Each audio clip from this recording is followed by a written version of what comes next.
Good morning বন্ধুরা, সবাই কেমন আছে? আমি ভালো আছি। চলো কখন রেল ব্লগে তোমাদের স্বাগত। আজকে একটু বাজারে যাব, তো বাস থেকে নেবে, বাজারের দিকেই যাচ্ছি। চলো বাজার করি, কি কি বাজার করছি দেখি, তারপরে আবার বাড়িতে গিয়ে তো গাড়ি ঘোড়া আওয়াজে কি শুনবে। তো চলো বাজারেই যাই, একেবারে বাজারে গিয়ে দেখা হচ্ছে।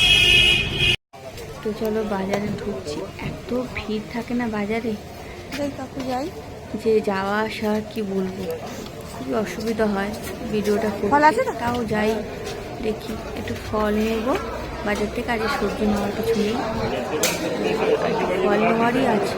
ফল নেবো, একটু ঠাকুরের নানা জিনিসপত্র নেবো, নিয়ে তারপর বাড়ি যাবো। ফলের দোকানের দিকে যাচ্ছি, দেখেছি তখন দুপাশে দোকান পাট বসে আছে।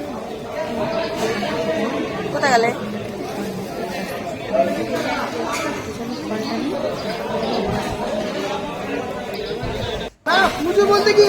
এই আমগুলো ভীষণ টক হয়েছিল সেবার, মানে তোমার কাছ থেকে না, আমি ঘরে বলছি আর কি, সেটা নয়, ঘরে কে নিয়ে এসেছিল, খুব টক হয়েছিল। এটা কি আম বলে?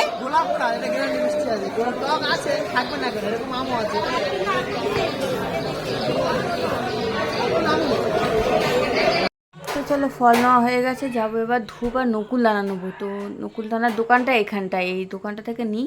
তো এখান থেকে দুজন মহিলা দাঁড়িয়ে আছে, জানেন, ওরা অনেক জিনিসপত্র নিচ্ছে, মানে অনেক বড় একটা ফর্দ নিয়ে আসছে। কিসের পুজোর আমি জানি না, আজ কোনো পুজো আছে কিনা বলতে পারবো না। তো এই যে নিচে বলে আমি একটু সাইডে দাঁড়িয়ে যাই, ওরা নিয়ে নিই, তারপর আমি নেব।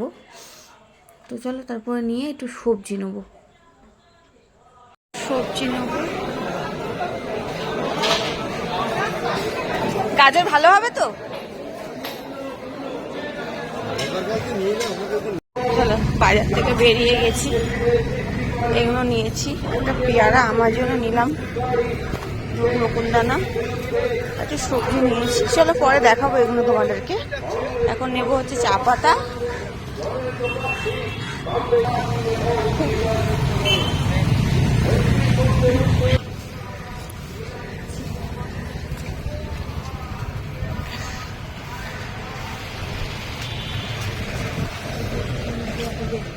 চা পাতা আছে তো 600 টাকার, 600 টাকার পাতাটা 500 টাকা।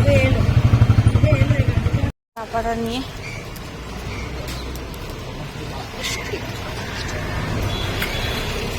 বলছি, ভালো কালাকান্দ আছে দাও।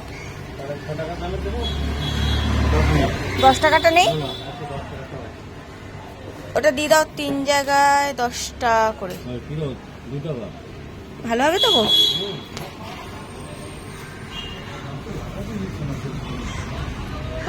যাই হোক, ওসব নিয়ে চলে এসেছে ডিউটিতে। ডিউটিতে আসার আগে গেছিলাম আর এক জায়গায়, কোনো রেখে টেকে দিয়ে আনতে গেছিলাম। চা খাওয়া হয়ে গেছে আমার, দেখালাম তোমাদেরকে।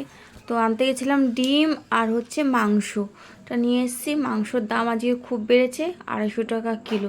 তো চলো এগুলো ধুয়ে ধায়ে নিয়ে স্নান টান করে নিই, আবার তোমাদের সাথে পরে দেখা হচ্ছে আমার, ঠিক আছে? হাই বন্ধুরা, সবাই কী করছো? আর বলো না, আজকে আমাদের কি অবস্থা।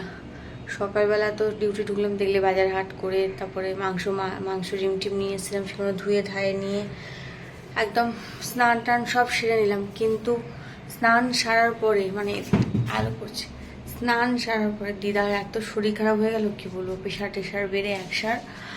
তো তারপর দিদার শরীরটা প্রচণ্ড খারাপ হয়ে গেছে, প্রায় 3-4 ঘন্টা দিদার শরীরটা ভীষণই খারাপ ছিল, প্রেশার হাই হয়ে গেছিলো। তার উপরে বমি টমি করে খায়নি কিছু, এখনও অবধি উঠতে পারছে না।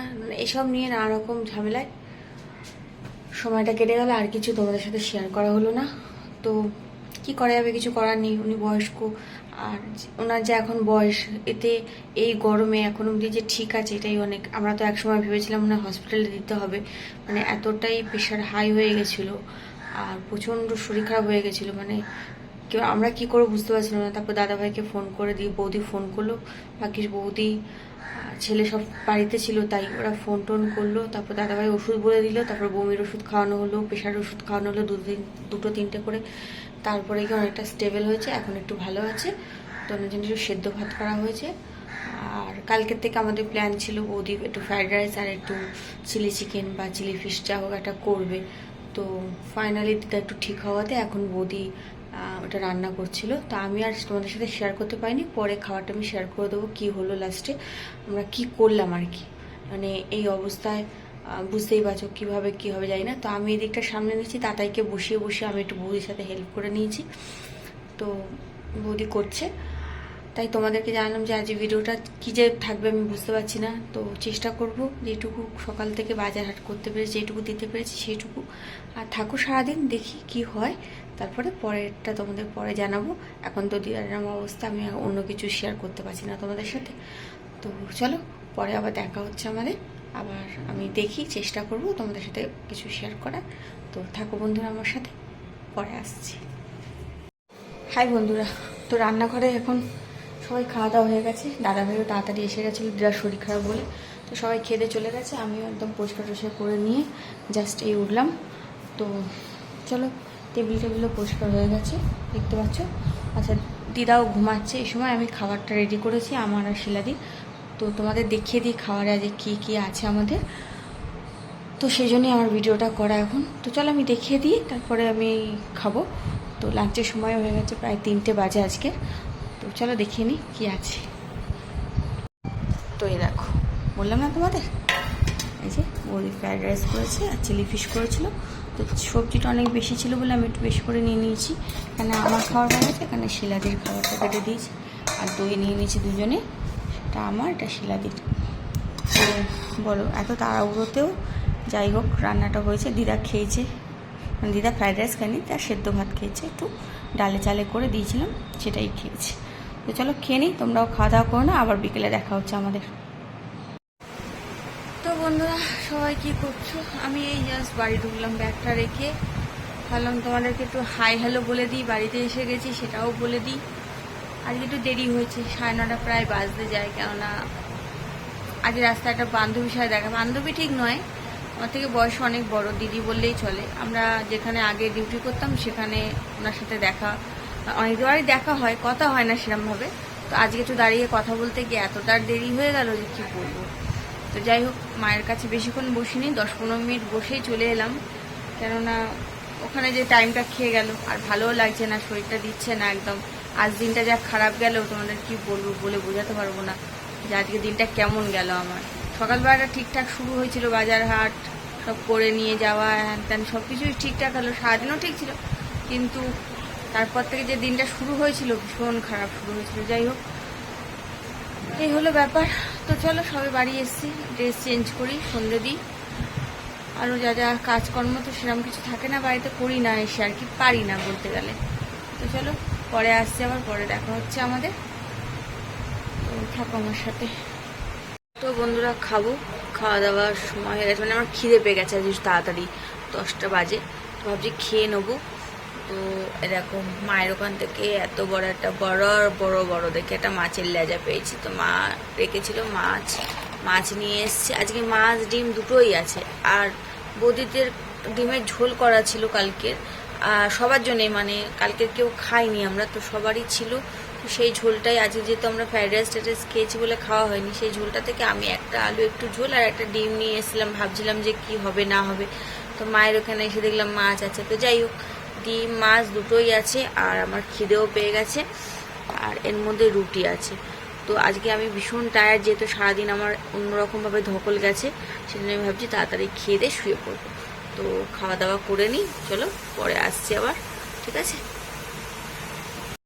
তো বন্ধুরা ফাইনালি খাওয়া দাওয়া শেষ হয়ে গেছে।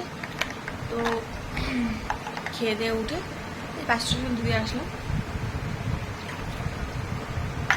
চলো মশারি টাঙাই, শুয়ে পড়ি। মশারিটা টাঙাতেই হয়, মাঝে মাঝে ভাবি যে মশারি ছাড়াই শুবো, কিন্তু অন্ধকার হয়ে যাওয়ার পরে এত মশা কামড়ায় যে মনে হয় তার থেকে মশারির ভেতরে ঘামা অনেক ভালো। যাই হোক, মশার কামড় আমার একদম সহ্য হয় না। তো চলো যাই হোক নাই হোক, আজকের মতন শেষ সারাদিন। এখন আমি যা শোবো, বাজে ঘড়িতে 11টা বাজতে মাত্র 3 মিনিট বাকি। তো চলো বন্ধুরা, আজকে ভিডিওটা আর বাড়াচ্ছি না, ভিডিওটা জাস্ট অবধি। সবাই ভালো থেকো, সুস্থ থেকো, সাবধানে দেখো। আমার ভিডিও ভালো লাগলে একটা লাইক আর সাবস্ক্রাইব অবশ্যই করে আমার পাশে থেকো। চলো বন্ধুরা, আজকের মতন টাটা, গুড নাইট।